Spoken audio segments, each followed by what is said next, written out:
Minister Keir Starmer is here with us on the programme. Hi. Good morning. It's nice to see you. Are you going to send him the dry cleaning bill from yesterday?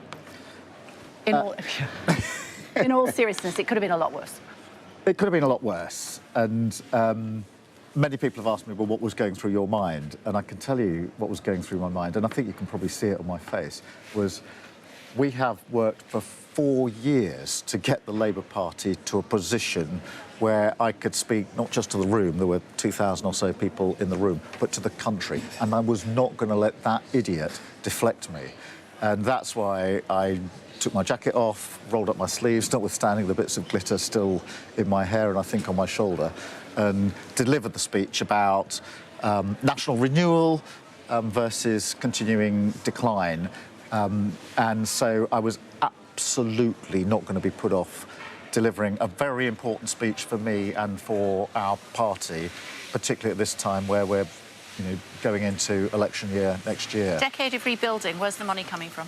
Well, wherever we've made spending commitments, we've set out where the money needs to come from.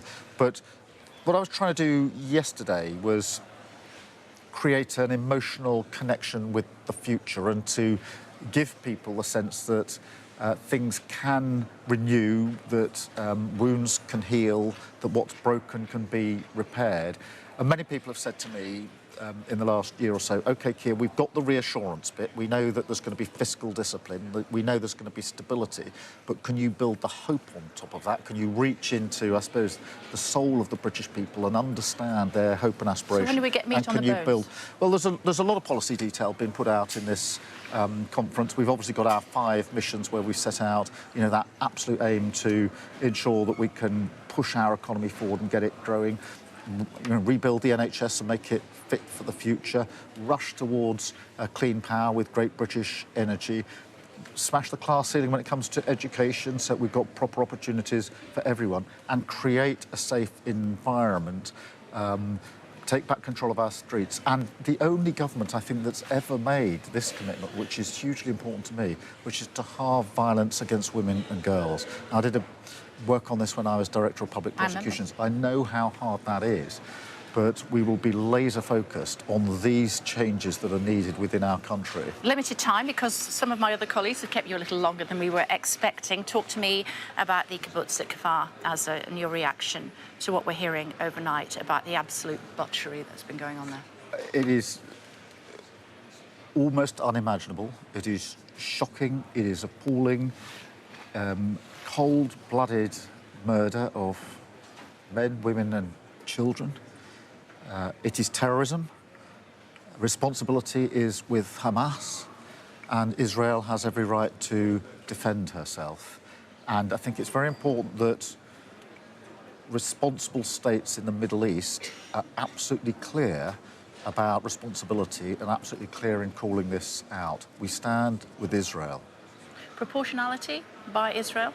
Well, Israel has the right to defend herself. There's an ongoing hostage situation, so they have every right to take measures to get those hostages back safe and sound. And it's very important throughout this that we have guiding principles, and Hamas is responsible for what has happened. Situation in Gaza, though, for the citizens there, what support do you have for them and sympathy? What Hamas has done nothing for the Palestinians.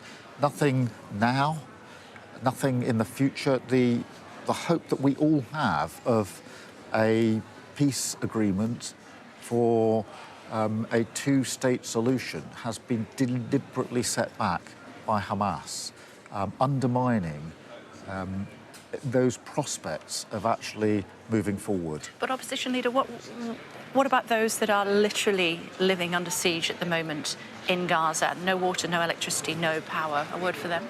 No, nobody wants to see that situation, but we have to be clear where responsibility is. Responsibility with Hamas. This has been a shocking assault and, as I say, cold-blooded murder. Unjustified, unjustifiable. And I think it's very important that the world stands up and is clear about that and stands with Israel. How can Jewish people trust you when you served under Corbyn as leader? Well, if you look at the work we've done in the Labour Party, we have changed it completely. And when I started that work, I asked the Jewish community not to simply give me the benefit of the doubt at the outset, but to give me the space to show what I would do as leader of the Labour Party. And my first words as leader of the Labour Party is that I would rip anti-Semitism out of our party by the roots. And I think, and this is not to be judged by me, it's to be judged by others, but if you look at some of the people that are coming back to our party who felt that they couldn't vote for our party in the past, they have got the confidence to come back. And that was always going to be, for me, the measure of whether we had made sufficient progress. That is a never-ending, you can see with the terrible attacks on Jewish communities in North London as a result of the situation internationally. These battles are never over. But I will not tolerate anti-Semitism in our Labour Party. Deft work with David Lammy. What did you say to him to make sure that that situation calmed?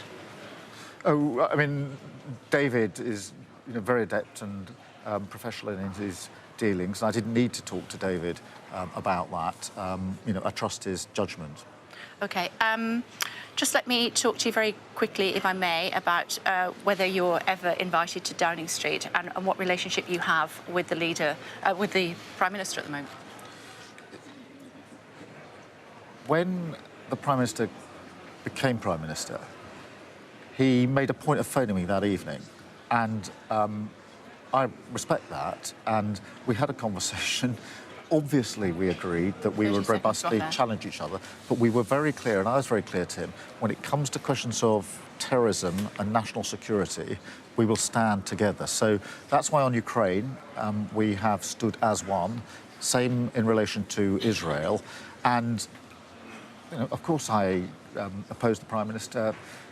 10 seconds. Give you how many reasons he's not doing a good job, but I thought, and that is how people would expect a Prime Minister and the leader of the opposition to conduct themselves.